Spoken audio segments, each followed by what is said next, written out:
Muito bem-vindo a essa aula, que essa aula aqui vai ser a aula de fundamentos, né? Então vai ser uma série de aulas aqui sobre fundamentos sobre o storytelling.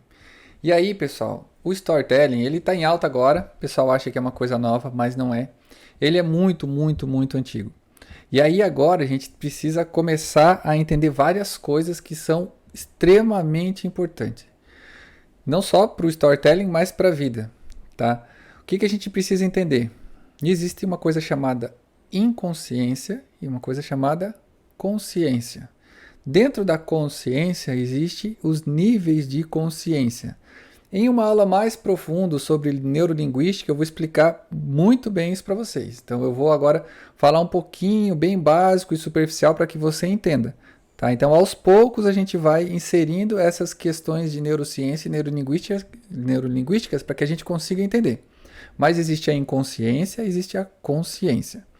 Dentro da consciência existem níveis de consciência. E o que nos diferencia de todas as outras espécies de seres vivos é o nosso nível de consciência. Não é inteligência, porque se a gente for ver, os animais eles têm um certo nível de inteligência. Eles fazem estratégia de caça, estratégia de acasalamento, eles têm estratégias ali de viver em grupos e muito bem organizado por sinal. Então a questão não é inteligência, mas níveis de consciência. E quando a gente fala em níveis de consciência, o próprio ser humano ele também tem separações.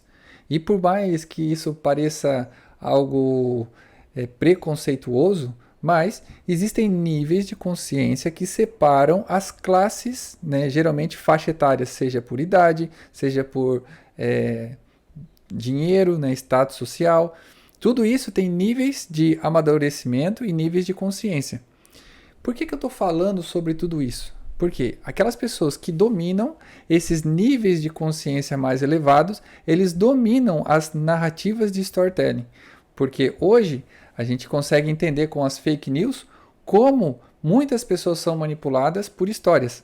Mas a gente vai ver aqui dentro desse módulo mesmo de storytelling por que isso acontece, como que isso acontece no nosso cérebro, por que acontece e o quanto isso é importante a gente saber como que funciona. Primeiro, para que a gente seja menos manipulado, porque é impossível, você sempre vai ter algum tipo de manipulação, vai estar sofrendo algum tipo de manipulação, e que você possa, de alguma maneira, essa palavra é um pouco agressiva, um pouco feia, mas não manipular, mas fazer com que a audiência entenda o que você quer. Se comunicar da maneira certa. A palavra correta seria manipular, mas ela acaba sendo um pouco feia. O que eu preciso entender? Que se eu souber contar a história correta, eu vou ter a resposta correta.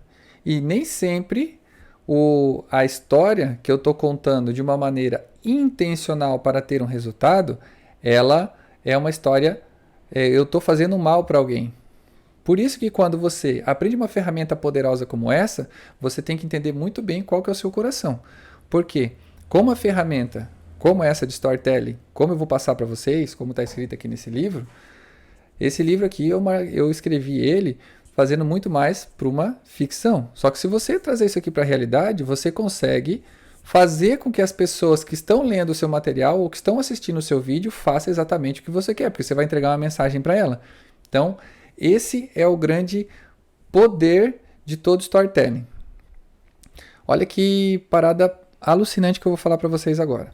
Várias pessoas aqui conhecem a história de Moisés, mas eu vou explicar um pouquinho. Moisés, ele era pequenininho, ele era um bebezinho, e aí naquela época ele estava no Egito, né? E aí o faraó queria matar todos os meninos hebreus que acabaram de nascer, e a irmã dele, Miriam, muito esperta, o que ela fez? Colocou ele dentro de um cestinho, de maneira estratégica, ela pegou assim, vou colocar ele aqui no rio, a correnteza vai jogar ele lá, e ali a princesa está tomando banho. Então ela pegou, colocou lá, e aí ele foi. Tudo isso, pensa de maneira real, não fantasia nada. A história aconteceu desse jeito. O que acontece? As pessoas vão fantasiando a história. O bebezinho chegou lá nas mãos da princesa do Egito. E aí a princesa viu aquele bebezinho e ela falou assim, olha, que bebezinho bonitinho, eu vou ficar para mim, porque senão vou matar ele. O que ela fez? Ficou com ele. Agora, olha a situação. Você tem um hebreu pequenininho e você tem um egípcio pequenininho também, chamado Ramsés II. Ramsés II, ele nasceu para ser o quê? Deus entre os homens. E a história dele é massa, ele tem várias histórias legais no Egito, foi um grande líder. Só que pensa que o hebreu que cresceu com ele, chamado Moisés, ele aprendeu tudo que ele aprendeu. Só que chegou numa fase que ele não tinha um povo para liderar e o Ramsés II tinha. Daí o que ele fez? Ele conhecia todas as histórias, ele sabia como manipular uma grande massa, ele sabia quais que eram os símbolos que trazia a consciência o mais próximo da inconsciência. Depois eu vou explicar isso para vocês em parte de neurolinguística. O que ele fez? Ele contou a história perfeita. Eu não estou dizendo que a história de Moisés não aconteceu. Eu só estou dizendo que ele soube contar a história. Porque se você pegar a história de Moisés, ele tem exatamente todos os passos de uma narrativa para causar uma senoide emocional. Ele tem ali os personagens para poder fazer isso. E aí ele sabia de tudo isso. Só que Ramsés, ele se posicionava como Deus na terra. E Moisés, ele se posicionou como o quê? Como mensageiro de Deus. E aí ele criou algo super poderoso chamado Pentateuco, que são os 5 primeiros livros da Bíblia, por coincidência ou não, também são os 5 primeiros livros do Alcorão. Ali nós temos códigos de storytelling extremamente valiosos sobre o manual do ser humano. Por quê? Pensa num homem extremamente inteligente. Ele, nesse momento a gente não pode dizer qual que era o coração de Moisés. Dá para dizer se ele fez isso intencionalmente ou não, mas ele fez. Então dá para dizer que Moisés manipulou todo o povo porque ele queria ser o governante, ou ele manipulou o povo porque ele sentiu realmente que era Deus fazendo com que ele conduzisse o povo. Que a gente sabe é o que aconteceu, que realmente ele tirou o povo de Israel do Egito, e as suas informações orientam principalmente a cultura ocidental até hoje. E aí quando a gente pega ali o Pentateuco, que são os 5 primeiros livros da Bíblia, o que ele quis fazer? Ele quis escrever de uma maneira que a sociedade conseguisse ficar de uma maneira organizada. Por quê? Porque o ser humano ele está aqui na Terra para 3 coisas. O ser humano não, o ser vivo em geral. Olha ali um cachorro, um cavalo, eles estão pela mesma coisa. Primeiro é sobrevivência, eles têm que se alimentar. Depois, beleza, está alimentado. Segundo é reproduzir. E depois é descansar. Se deixar na natureza do ser humano, ele vai fazer isso. Ele vai querer comer pra caramba, transar pra caramba e dormir pra caramba. É isso que ele vai querer fazer. Só que imagina, isso ia virar uma grande bagunça. Aí o que ele fez? Ele pegou e estruturou. E aí se ele falasse por ele, acabaria que as pessoas talvez não iam acreditar. Aí o que ele fez? Ele fala por algo muito maior do que ele. E aí depois lá no Neurolinguística a gente vai entender essa parte da inconsciência e consciência, e aí a gente entende que Moisés ele pode realmente ter feito isso na maior pureza do mundo, seguindo a inconsciência dele, que de alguma maneira se conectando com o Deus que ele acredita. Mas o que a gente precisa entender nessa história toda? Como esse mecanismo de contar a história certa serve para você conduzir não só uma pessoa, mas muitas pessoas para um lugar específico e por um tempo indeterminado. Olha que parada muito doida, a força do storytelling. Então, quando eu comecei a falar sobre níveis de consciência, é isso.